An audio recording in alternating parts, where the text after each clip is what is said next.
Hello everyone! Welcome to Verse Breakdown. Today I'm going to be talking about Romans chapter 14, verse 15. But if thy brother be grieved with thy meat, now walkest thou not charitably. Destroy not him with thy meat, for whom Christ died. What does this verse mean? Well, first let's look at the unfamiliar terms. First, there's the word grief. This case means ruin.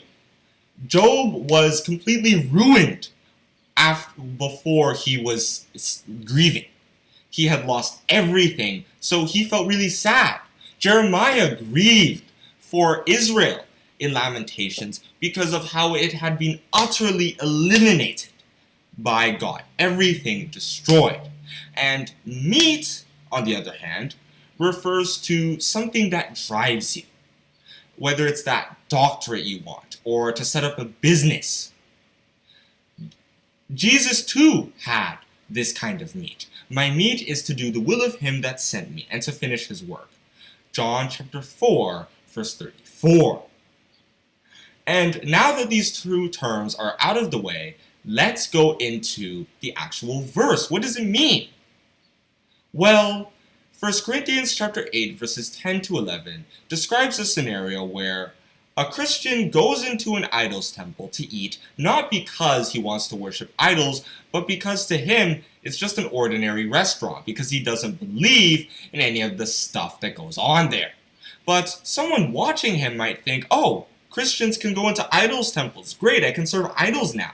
And then they go do that, and because idolatry is a sin, according to Exodus chapter 20, verses 4 to 5, they end up being subject to death. According to Ezekiel chapter 18, verse 4, they don't get eternal life.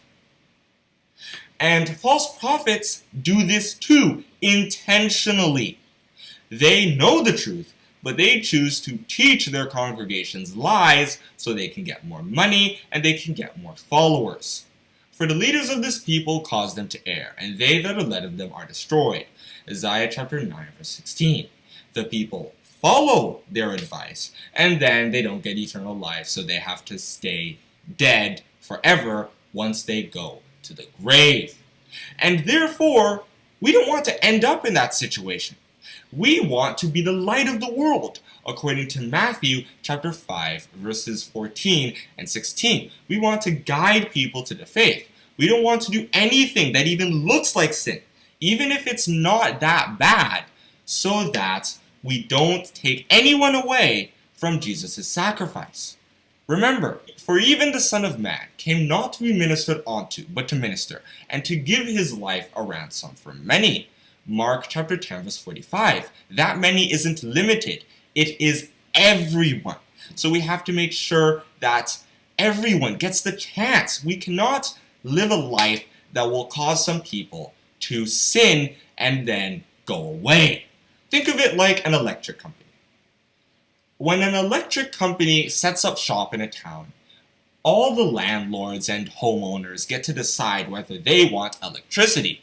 And since Jesus Christ is the light source, he is the source through which we can get electricity or eternal life spiritually, we have to be his workers. We have to be the electric company workers, giving people the chance to have light. And that is the end of my explanation of Romans chapter 14, verse 15. Don't forget to like, subscribe, and share, and watch the other videos of this series and of this channel. Thank you for listening.